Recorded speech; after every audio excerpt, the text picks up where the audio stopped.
Saudaraku yang dikasihi Tuhan Yesus Kristus, kita bertemu lagi di dalam kasih Tuhan yang luar biasa. Kita bersekutu di dalam firman dan Roh Kudus. Saat ini saya akan memberitakan satu pembukaan rahasia firman Tuhan, bahwa kegerakan kuda putih di akhir zaman itu merupakan keputusan Tuhan sejak zaman purbakala. Saudara, keselamatan Abraham, kemudian karya keselamatan pada umat Israel, kemudian setelah itu karya keselamatan Tuhan kepada bangsa non-Israel, dan suatu ketika keselamatan itu harus kembali lagi menjangkau kepada bangsa Israel. Itu semua merupakan rencana Tuhan yang sudah diatur sejak purbakala.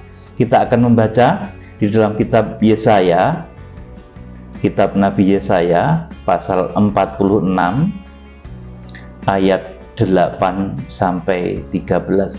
Pak Tito, saya mohon bacakan Yesaya 46 ayat 8 sampai 13. Ingatlah hal itu dan jadilah malu, pertimbangkanlah dalam hati, hai orang-orang pemberontak. Ingatlah hal-hal yang dahulu dari sejak purbakala, bahwasanya akulah Allah dan tidak ada yang lain, akulah Allah dan tidak ada yang seperti aku. 10.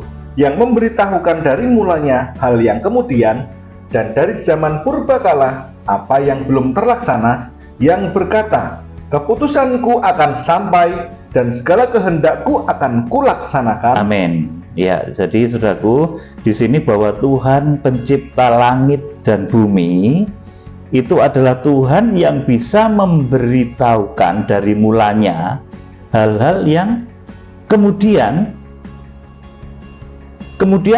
dari zaman purbakala apa yang belum terlaksana.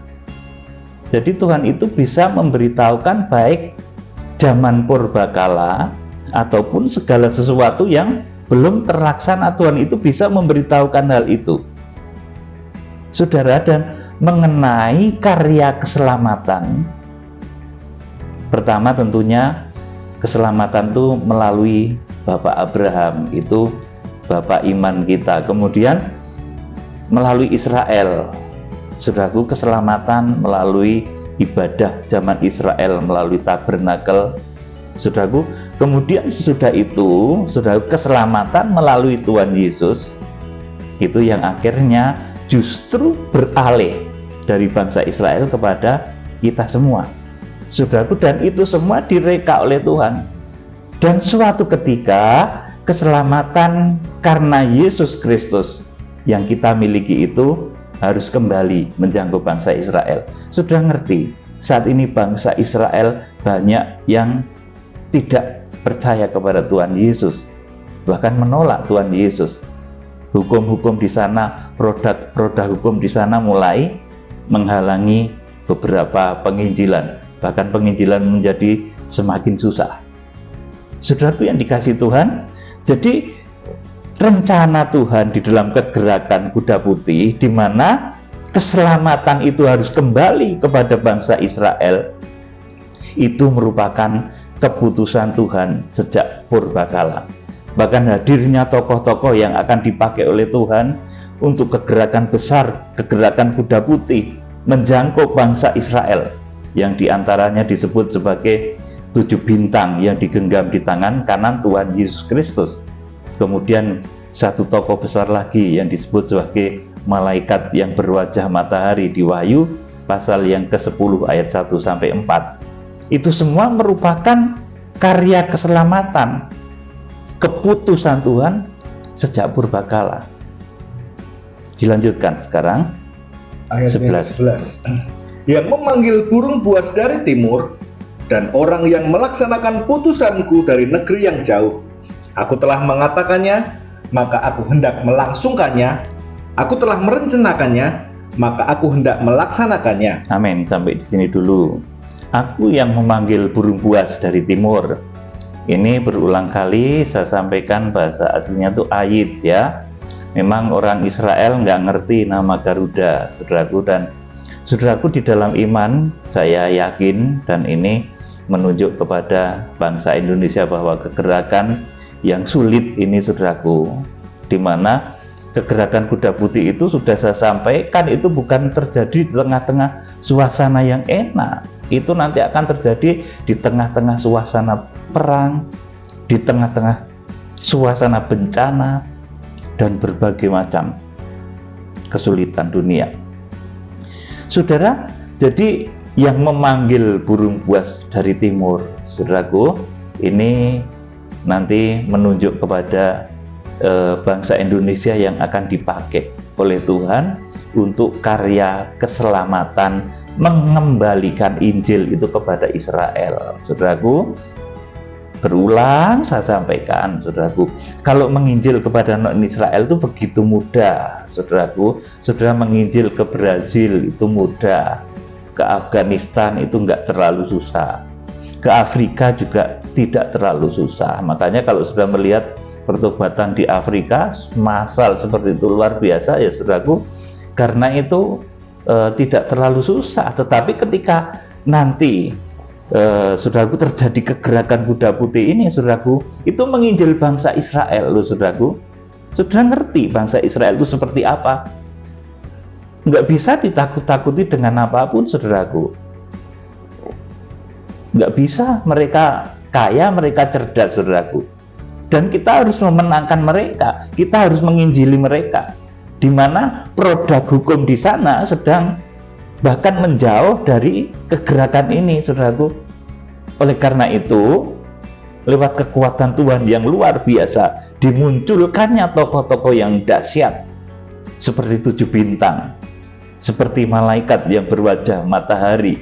Saudaraku, itu yang akan dipakai oleh Tuhan nanti untuk mengembalikan mujizat Musa. Jadi nanti ketika kegerakan kuda putih itu, saudaraku, mujizat Musa itu akan dibalikkan, saudaraku. Akan diberikan amanat yang dahulu diberikan kepada Musa, itu akan diberikan, dipinjamkan kepada hamba-hamba Tuhan yang disebut ke-7 bintang untuk melaksanakan penghukuman 7 meterai, 7 sangkakala, kemudian 7 bokor murka Allah. Saudaraku, karena bangsa Israel itu begitu mengagumi Musa, saudaraku, sehingga kalau tidak dengan cara kita membangunkan memori mereka bersama Musa melalui mujizat-mujizat besar, kita akan susah memenangkan bangsa Israel. Jadi nanti kalau kita masuk dalam kegerakan kuda putih, saudara akan melihat betapa banyak nanti mujizat-mujizat Musa itu yang akan kembali. Saudaraku, kejadian-kejadian besar nanti akan menimpa bumi kita ini, saudaraku, di mana peperangan, bencana, dan lain sebagainya akan terjadi, saudaraku, dan ini waktunya tidak akan lama lagi. Saudaraku, diteruskan, ayo Pak Tito. Ayat yang ke-12. Ya, 12. Dengarkanlah aku, hai orang-orang yang congkak, orang-orang yang jauh dari kebenaran. Keselamatan yang daripadaku tidak jauh lagi, sebab aku telah mendekatkannya, dan kelepasan yang kuberikan tidak bertangguh lagi. Aku akan memberikan kelepasan di Sion dan keagunganku kepada Israel. Amin. Saudaraku, jadi karya keselamatan di mana nanti orang-orang yang sudah mendapatkan kemurahan, berkat, mendapatkan berbagai macam kasih karunia di dalam Kristus Yesus, itu harus kembali menjangkau Israel, menginjil kepada bangsa Israel. Ayo, kita punya beban seperti ini, saudaraku.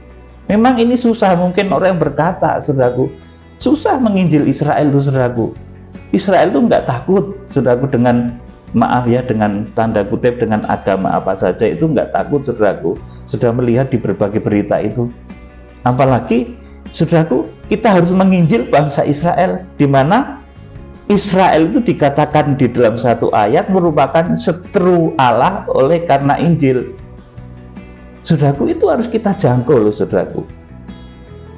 Kita menangkan dia menjadi orang baik yang dimeteraikan oleh Roh Kudus. Saudara, karena ini janji Tuhan yang sudah direka-reka oleh Tuhan sejak dahulu kala. Saudara, jadi jangan saudara mengira bahwa bangsa Israel, bangsa Yahudi itu cuma memusuhi Palestina saja, tetapi kepada orang yang lain pun sikapnya seperti itu. Dia itu menjadi setru Allah karena Injil. Saudaraku, dan itu bukan harus kita kutuki, tetapi harus kita menangkan, saudaraku. Ini satu pekerjaan besar, di mana untuk melakukan pekerjaan besar ini perlu orang-orang yang di dalam tanda kutip, orang-orang yang sakti oleh karena kekuatan Tuhan, bukan sakti karpe dewe, saudaraku. Karena topo mendadak jadi sakti bisa ngilang gitu, enggak. Tetapi menjadi hebat, dahsyat karena kekuatan Tuhan, seperti Musa begitu. Sudah bisa mencurahkan 10 tulah. Nah, di akhir zaman nanti 7 tokoh ini akan mencurahkan 7 meterai, 7 sangkakala dan 7 bokor murka Allah. Ayat yang ke selanjutnya, Pak Tito. Keselamatan 13 ayat 13. Ya. Keselamatan yang daripadaku tidak jauh lagi, sebab aku telah mendekatkannya, dan kelepasan yang kuberikan tidak bertangguh lagi. Aku akan memberikan kelepasan di Sion dan keagunganku kepada Israel. Amin. Saudaraku, jadi ini tugas di dalam kegerakan Kuda Putih itu merupakan sesuatu yang sudah direka oleh Tuhan sejak zaman purbakala. Saudaraku, jadi saudara kalau masuk di dalam kegerakan Kuda Putih, saudara kalau masuk dalam kegerakan Kitab Wahyu, saudara memahami Kitab Wahyu, saudara itu sudah merupakan orang-orang yang ditetapkan oleh Tuhan sejak zaman purbakala. Keberadaan saudara itu, keselamatan saudara itu, saudara yang dikasih Tuhan, Tuhan itu sudah mengerti dari dulu, saudaraku, bahwa suatu ketika keselamatan itu akan dipindahkan dari Israel kepada non-Israel. Dan ketika bangsa non-Israel itu memperoleh jatah keselamatan, memperoleh berbagai kasih karunia, maka kemudian bangsa non-Israel itu diberi tanggung jawab lagi untuk menggendong Israel. Ini yang harus diperhatikan di dalam kegerakan Kuda Putih menjangkau bangsa Israel. Kita akan baca ayat sebelumnya, Yesaya 46. Yesaya 46 tadi, ayatnya 3-4. Dengarkanlah aku, hai kaum keturunan Yakub, hai semua orang yang masih tinggal dari keturunan Israel, hai orang-orang yang kudukung sejak dari kandungan, hai orang-orang yang kujunjung sejak dari rahim. Terus ayat yang keempat, sampai masa tuamu aku tetap dia, dan sampai masa putih rambutmu aku menggendong kamu. Aku telah melakukannya dan mau menanggung kamu terus. Aku mau memikul kamu dan menyelamatkan kamu. Amin. Saudaraku, jadi bangsa Israel ini bangsa pilihan yang bukan saja dia itu sudah dipilih dan didukung sejak dari kandungan, bahkan sejak dahulu kala sudah merupakan bangsa pilihan. Oleh karena itu kita itu nggak boleh mengutuki bangsa Israel. Di sana itu asalnya para nabi, sebagian besar itu asalnya dari Israel, saudaraku. Para nabi itu dari bangsa Israel. Jangan kita kutuki mereka, kita menangkan mereka, kita jadikan mereka baik lewat berita Injil. Inilah kegerakan Kuda Putih namanya, saudaraku. Bahkan seperti saya sampaikan tadi, kemunculan tokoh-tokohnya pun, saudaraku, di dalam kegerakan Kuda Putih itu merupakan rencana Tuhan sejak purbakala. Jadi bukan hal yang baru atau penemuan baru-baru saja, tetapi semuanya itu terjadi karena memang sudah dirancang Tuhan sejak zaman purbakala. Dan saya akan kasih tahu saudara, seperti kemunculan 7 bintang itu di dalam nubuatan kitab Nabi Yesaya sudah banyak asal-usulnya. Di dalam kitab Nabi Mika juga sudah dinubuatkan. Bahkan kemudian di dalam kitab Wahyu sama Tuhan ditunjukkan dengan tangan kanannya. Ini hamba-hamba yang akan aku pakai, dipegang di tangan kanannya. Wahyu pasal 1 ayat 16. Tapi orang nggak mau ngerti, saudaraku. Kitab Wahyu pasal 1 itu yang ditunjukkan Tuhan Yesus itu 7 bintang. Tapi orang nggak mau ngerti. Akhirnya yang lebih banyak dipahami itu kalau belajar kitab Wahyu ya antikris dan nabi palsu. Nah, itu satu tradisi yang keliru ya. Kalau saudara belajar kitab Wahyu, saudara harus kenal tokoh-tokohnya. Saudara yang dikasih Tuhan, saya akan kasih pesan juga kepada saudara. Kita sebagai orang Kristen yang percaya Injil, itu jangan malah menjadi seperti orang Israel, ahli kitab dan bangsa Yahudi. Sekali lagi saudaraku, kita sebagai orang Kristen yang percaya Injil itu jangan malah menjadi seperti orang Israel, ahli kitab dan bangsa Yahudi. Kita jangan seperti mereka, saudaraku. Justru Injil itu diturunkan, saudaraku, untuk mengubah mereka sebetulnya, saudaraku. Tetapi karena mereka tidak mau menerima, keselamatan itu akhirnya sampai kepada kita. Jadi sebagai orang Kristen yang percaya Injil, kita itu jangan malah menjadi seperti Israel dan bangsa Yahudi di dalam berpakaian lah, saudaraku. Kita harus niru bajunya Tuhan Yesus gitu ya, jangan, saudaraku. Kita harus niru bajunya Rasul Petrus, saudaraku. Kalau khotbah pakai baju Petrus, saudaraku, wah, kayaknya iya, oh, tapi sebetulnya nggak begitu, saudaraku. Jadi kita jangan niru-niru bangsa Israel. Justru lewat Injil yang kita terima, kita harus, saudaraku, membawa Injil ini kepada Israel supaya mereka masuk dalam rencana Tuhan digenapi dan akhir zaman nanti segera terjadi. Makanya ini memang susah, saudaraku, karena kalau Israel itu nanti menerima Injil, itu akhir zaman sudah dekat. Saudara harus ngerti ini, saudaraku. Kalau Israel itu sampai menerima Injil Kristus Mesias, kita bisa menginjili bangsa Israel, terjadi pertobatan dan pemeteraian di sana, itu kedatangan Tuhan atau hari kiamat itu sudah dekat banget. Saudara yang dikasih Tuhan, makanya blokade dari kuasa kegelapan terjadi. Dibikinlah aturan ini itu yang mempersulit penginjilan. Dibikinlah, saudaraku, huru-hara dan lain sebagainya. Saya katakan, kegerakan Kuda Putih ini terjadi bukan di tengah-tengah suasana enak. Saudara langsung down, pesimis, mosok toh nanti akan terjadi kegerakan Kuda Putih. Benar, saudara, kita akan melakukan kegerakan yang besar ini di tengah-tengah suasana dunia yang gak enak, di tengah suasana wabah, sakit penyakit dan lain sebagainya. Saudara, pada Paskah yang lalu saya itu nggak muncul, nggak khotbah, nggak bisa pelayanan di gereja itu bukan karena apa-apa ya, saudara. Saya sedang memerangi satu wabah yang kena ke saya, saudaraku, dan saya menang, saudaraku. Saya nggak bisa ngomong sampean waktu itu, saudaraku. Orang-orang kan nggak tahu, saudaraku. Jadi di tengah-tengah suasana yang nggak enak, saudaraku, kita harus menang, mengalahkan wabah, mengalahkan sakit penyakit, mengalahkan kesulitan hidup. Saudara, jadi sekali lagi saya ulangi, kita sebagai orang Kristen yang percaya Injil itu jangan malah menjadi seperti orang Israel dan bangsa Yahudi.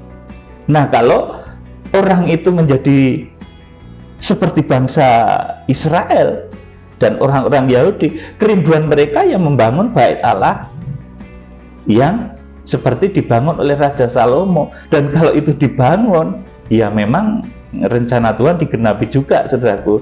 Nanti justru di sana akan muncul berbagai macam kesadisan. Padahal yang akan dibangun oleh Tuhan Yesus itu bait Allah rohani. Orang-orang yang tubuhnya menjadi bait suci, bukan membangun bait Allah ketiga. Saudara, saya beritahu ya, saudaraku, ada orang yang menggalang dana buat bikin supaya Israel bisa membangun bait Allah yang ketiga. Saudaraku, itu kerinduan yang dahulu sudah merupakan cita-cita dari orang-orang yang membunuh Tuhan Yesus. Kami sudah membangun bait Allah itu 46 tahun, kau ingin merobohkannya?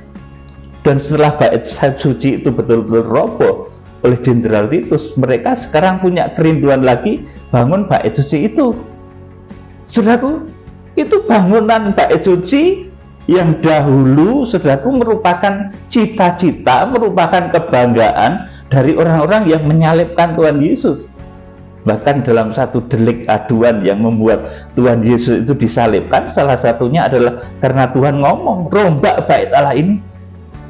Saudaraku, lah kemarin ada toh yang malah, ayo kita urunan, mau bikin supaya bangsa Israel nanti bisa bangun bait Allah yang ketiga. Oh, saudaraku, bukan bait Allah itu sebetulnya. Yang harus dibangun itu bait Allah rohani, tubuhmu yang menjadi bait suci Allah. Gereja Tuhan yang bersatu, bangsa Israel yang menerima Injil, itulah bait Allah yang harus dibangun.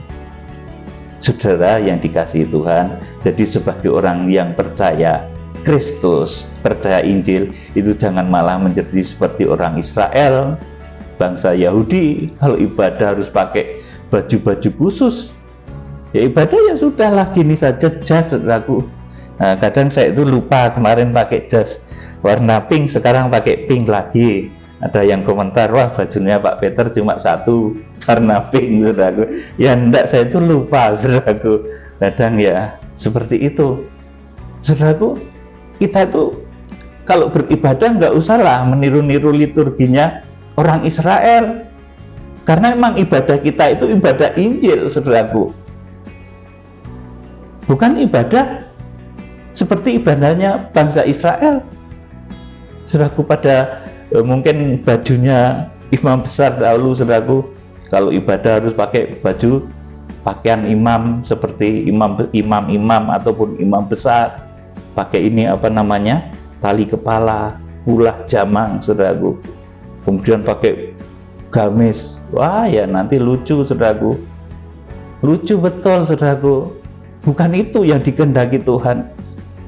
Saudara, kita nanti akan membaca ya di dalam Yohanes pasal 2 ayat 13 sampai 21. Ini salah satu perbincangan antara Tuhan Yesus dengan orang-orang Yahudi pada saat itu, saudaraku. Dan perbincangan ini yang membuat Tuhan Yesus nanti disalibkan, karena Tuhan bilang rombak bait Allah ini, padahal bait Allah itu kebanggaan orang Yahudi pada saat itu.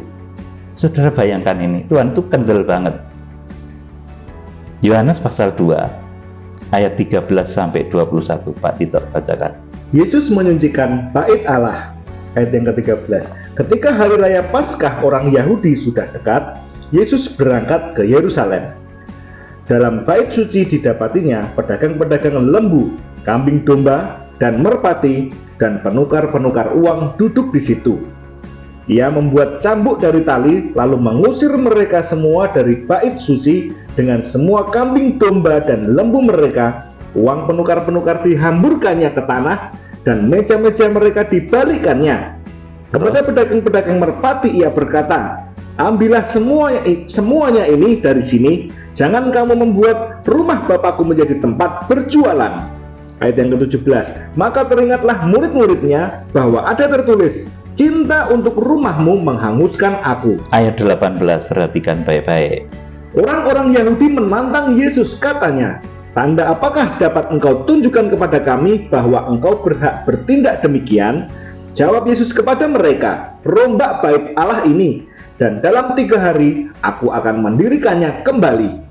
Lalu kata orang Yahudi kepadanya, 46 tahun orang mendirikan bait Allah ini, dan engkau dapat membangunnya dalam 3 hari. Tetapi yang dimaksudkannya dengan bait Allah itu ialah tubuhnya sendiri. Amin, saudaraku. Jadi bait Allah yang menjadi kebanggaan orang-orang Yahudi, saudaraku, ini dikatakan oleh Tuhan. Orang-orang Yahudi menantang Yesus, katanya, tanda apakah dapat engkau tunjukkan kepada kami bahwa engkau berhak bertindak demikian? Jawab Yesus kepada mereka, rombak bait Allah ini, dan dalam 3 hari aku akan mendirikannya kembali. Saudara, padahal itu bait suci yang megah, yang cikal bakalnya itu dibangun oleh Raja Salomo, kemudian pernah dirobohkan di zaman Babel itu ya, kemudian dibangun lagi oleh Zerubabel, kemudian direhab secara megah oleh Raja Herodes. Itu bait suci kebanggaan loh saudaraku, kebanggaannya orang Yahudi, kebanggaan orang Israel saudaraku. Tapi Tuhan Yesus, di mana dia adalah orang Yahudi saudaraku, ngomong, rombak bait Allah ini yang kamu bangga-banggakan itu, rombak bait Allah ini dan aku akan membangunnya di dalam 3 hari. Kalau saudara meneruskan cita-cita dari orang-orang yang menentang Tuhan Yesus ini, saudara pasti punya kerinduan bangun bait Allah yang dirombak oleh Tuhan ini. Saudara akan mengikuti gerak-gerik tingkah laku orang Yahudi.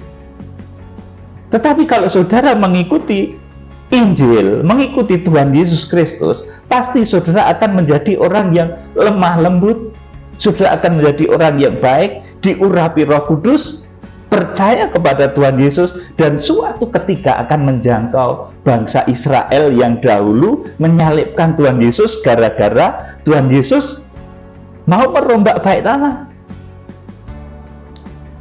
Saudaraku, ini menjadi satu delik aduan yang membuat Tuhan itu nanti disalib loh saudaraku. Ini orang yang dahulu mengatakan bisa merombak bait Allah dan membangunnya di dalam waktu 3 hari.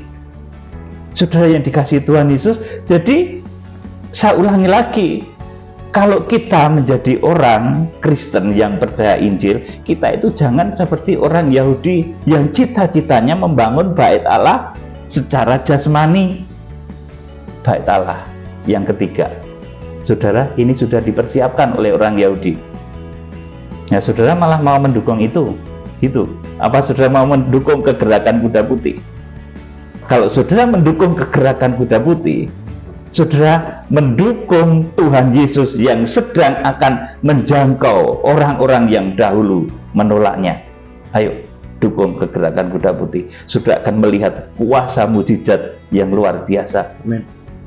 Jadi, saudaraku, ini kebanggaan orang-orang Yahudi yang wujudnya dahulu adalah bait suci megah yang direhab oleh Raja Herodes itu, saudaraku, ini oleh Tuhan Yesus malah suruh merombak. Tetapi orang-orang yang memiliki arus lahiriah, dia membangun bait Allah secara jasmani. Dan saat ini mau dibikin lagi itu saudaraku. Persiapannya, benda-benda bait suci sudah mulai dikumpulkan. Bahkan konon lembu merah apa sudah mulai disiapkan.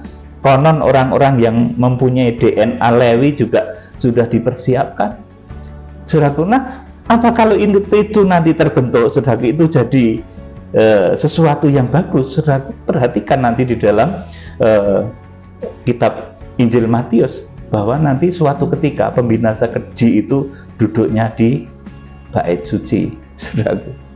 Saudara akan melihat nanti suatu ketika, saya jelaskan ya saudaraku. Jadi diulangi lagi sekarang mulai ayat 18 sampai 21. Ayat yang ke-18. Orang-orang Yahudi menantang Yesus, katanya, "Tanda apakah dapat engkau tunjukkan kepada kami bahwa engkau berhak bertindak demikian?"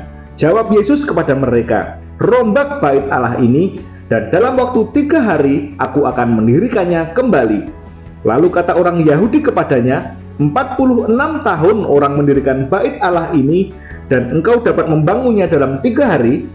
Tetapi yang dimaksudkannya dengan bait Allah ialah tubuhnya sendiri. Amin. Ini Tuhan Yesus yang ditolak oleh orang Yahudi, oleh orang Israel. Orang Yahudi itu sukunya Tuhan Yesus sendiri loh saudaraku. Menolak, saudaraku. Menolak Tuhan Yesus sendiri, saudaraku. Jangan kira yang menolak itu orang asing. Yang menolak Injil itu orang Yahudi sendiri, sukunya Tuhan Yesus sendiri, suku Yehuda, saudaraku. Dan akibat itu Injil itu diberikan kepada kita, keselamatan diberikan kepada kita. Dan setelah kita menerima kasih karunia Injil ini, saudaraku, kita dipercaya oleh Tuhan itu untuk membangun bait Allah rohani. Yang dimaksud dengan bait Allah itu ialah tubuhnya sendiri, terbangunnya sidang mempelai, kalau sekarang yang saudara kenal seperti itu. Saudaraku, Oleh sebab prinsip bait Allah inilah menjadi penyebab Tuhan Yesus disalib. Perbedaan prinsip bait suci Allah ini. Orang Yahudi prinsipnya bait Allah ya seperti bait Allah Salomo itu, seperti bait Allah Herodes yang sudah roboh itu mau dibangun lagi. Oleh sebab prinsip perbedaan bait Allah ini pula, keselamatan itu kemudian diberikan kepada kita melalui Injil.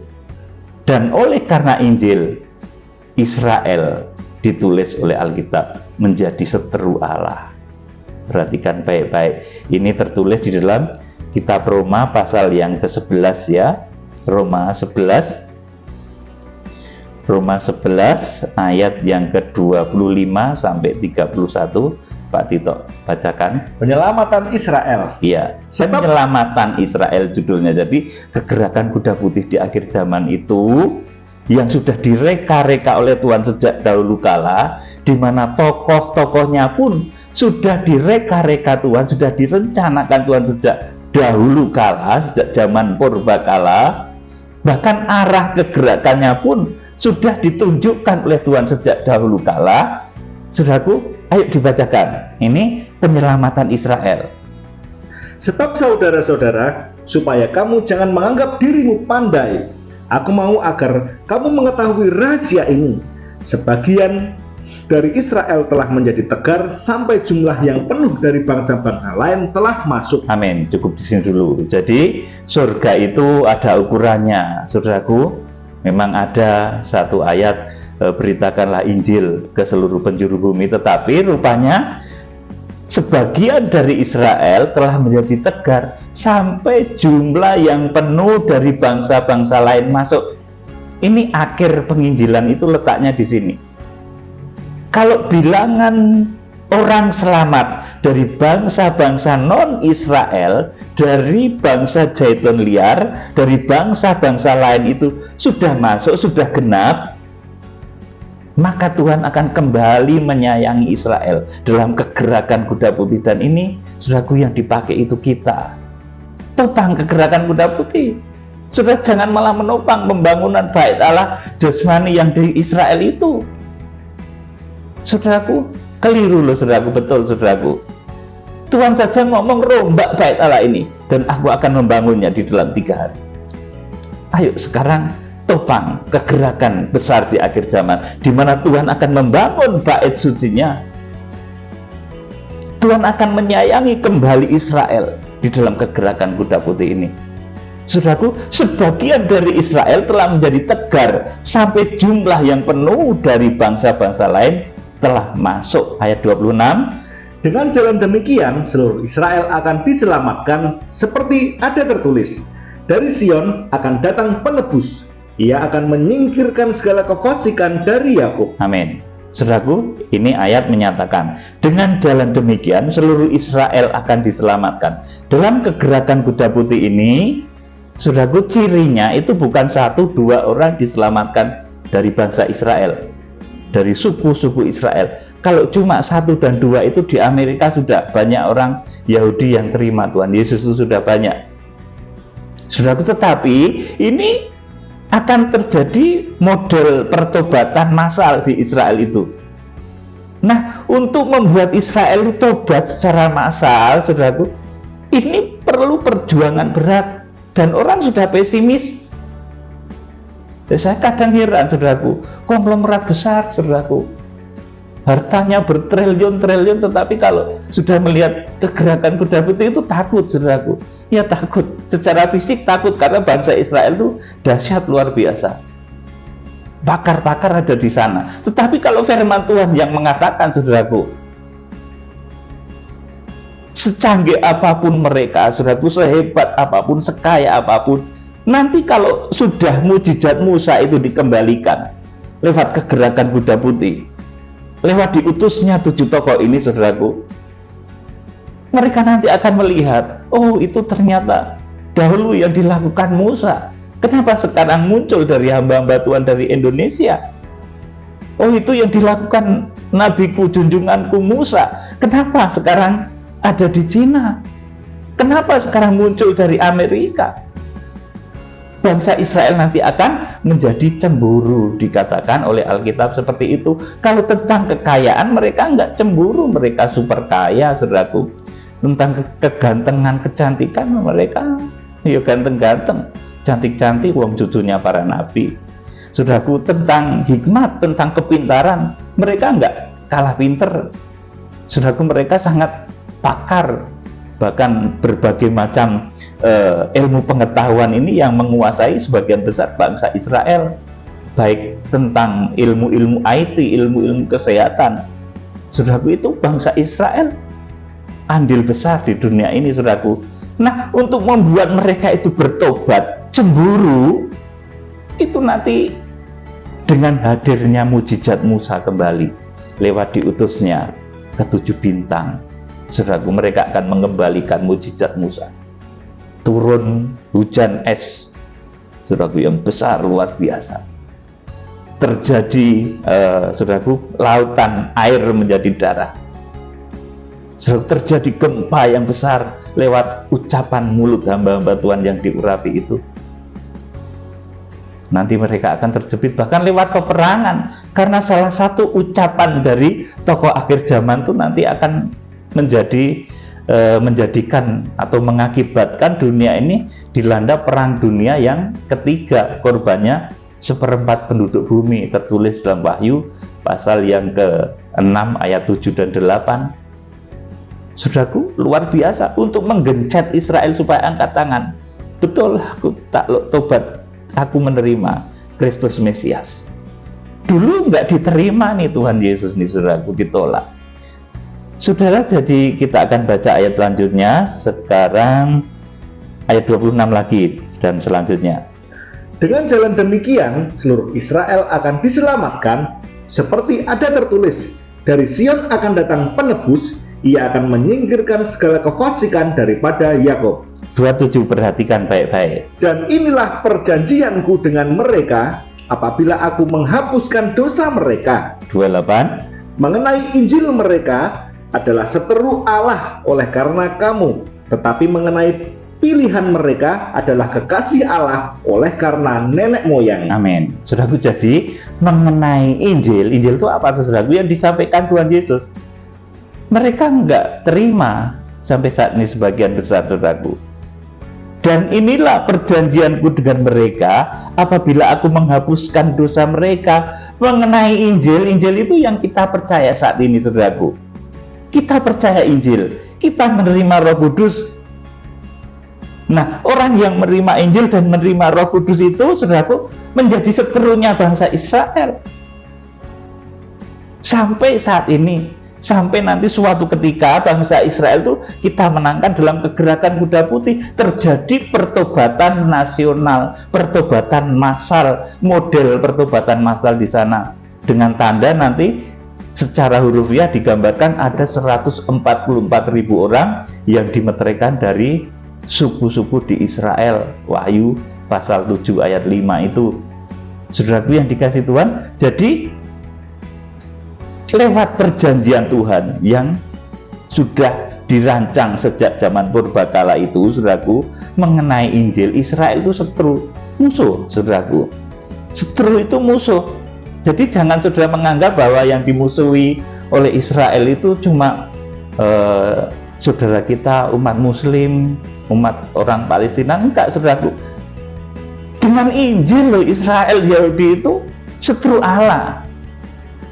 Saudaraku, tetapi meskipun kita dimusuhi, kita tidak boleh memusuhi. Itulah bedanya kita, saudaraku. Jadi kita harus mengasihi meskipun mereka memusuhi kita. Saudaraku, mengenai Injil mereka adalah seteru Allah oleh karena kamu, tetapi mengenai pilihan mereka adalah kekasih Allah karena nenek moyang. Itulah sebabnya keturunan Israel secara fisik itu mereka pinter-pinter, cerdas-cerdas, mereka kaya-kaya karena mereka itu kekasih Tuhan, karena pilihan nenek moyangnya, saudaraku, sejak dahulu kala. Saudara, ayat yang ke-29. Sebab Allah tidak menyesali kasih karunia dan panggilannya. Terus, sebab sama seperti kamu dahulu tidak taat kepada Allah, tetapi sekarang beroleh kemurahan oleh ketidaktaatan mereka, Demikian juga mereka sekarang tidak taat, supaya oleh kemurahan yang telah kamu peroleh, mereka juga akan beroleh kemurahan. Amin. Saudaraku, inilah kegerakan kuda putih. Demikian juga mereka sekarang tidak taat. Mereka masih membantah Tuhan Yesus terus, saudaraku. Tuhan Yesus ngomong, bait Allah yang dibangun megah di zaman Raja Herodes, yang direhab Raja Herodes megah itu, Tuhan katakan rombak bait Allah ini. Saudaraku, ini Tuhan Yesus ngomong itu, saudaraku. Injil ngomong seperti itu. Bangsa Yahudi nggak mau itu, saudaraku. Nah, saudaraku, di mana nanti suatu ketika kita harus mencelikkan mata hati bangsa Israel bahwa yang dimaksud bait Allah itu ternyata adalah badan, tubuh kita ini sendiri, tubuhnya orang-orang Israel sendiri yang nanti bisa mau dimeteraikan oleh Roh Kudus. Makanya sekarang ini kalau saudara melihat bangsa Israel sifatnya menjadi seperti itu karena mereka tidak dimeteraikan Roh Kudus, mereka belum menerima Injil, maka sekalipun cerdas, kecerdasannya jadi merusak. Sekalipun mereka kaya, kekayaannya jadi merusak karena mereka tidak menerima pemeteraian Roh Kudus. Saudaraku, mereka masih terlalu bangga dengan kebanggaan mereka akan bait Allah lahiriah. Mereka akan bangun kembali itu.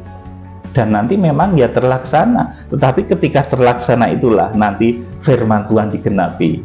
Suatu ketika nanti si pembinasa keji itu akan duduk di bait suci dan menyatakan diri sebagai Allah. Sudah perhatikan baik-baik, itu waktu kesudahan zaman sudah dekat, saudaraku. Jadi oleh kemurahan yang kita peroleh sekarang, lewat Injil keselamatan yang kita peroleh, mereka harus beroleh keselamatan. Mereka harus kita jangkau dalam kegerakan kuda putih.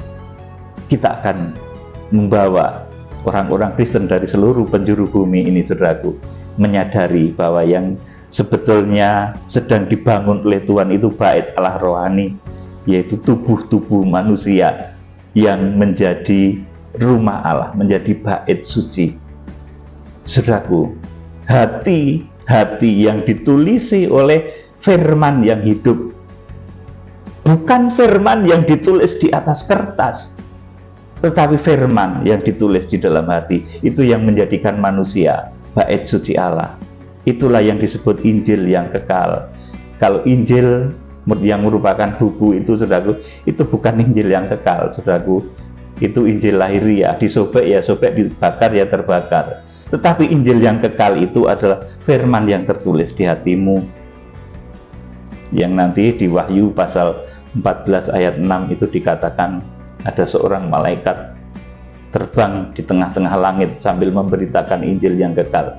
Itu bukan nanti malaikat tuh bawa kitab Injil gini buka-buka, itu tidak, saudaraku. Itu ada maknanya, nanti pada waktunya akan saya terangkan. Kiranya Tuhan Yesus Kristus memberkati kita tetap setia di dalam kegerakan. Saya sampaikan kepada saudara, kegerakan kuda putih memang bukan terjadi di tengah-tengah suasana yang enak, terjadi di tengah-tengah suasana gonjang-ganjingnya dunia, di tengah-tengah suasana peperangan, di tengah-tengah suasana wabah. Dan saudara harus bertahan. Dan untuk bertahan, saudara itu harus menyucikan diri, menguji diri dari dosa-dosa, bebas dari berbagai macam kepentingan.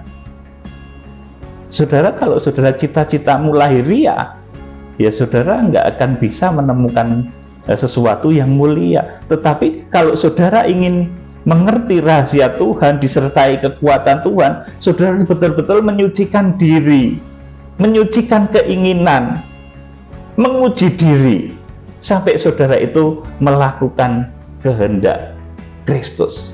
Kalau saudara melakukan kehendak Kristus, maka saudara itu hamba Tuhan.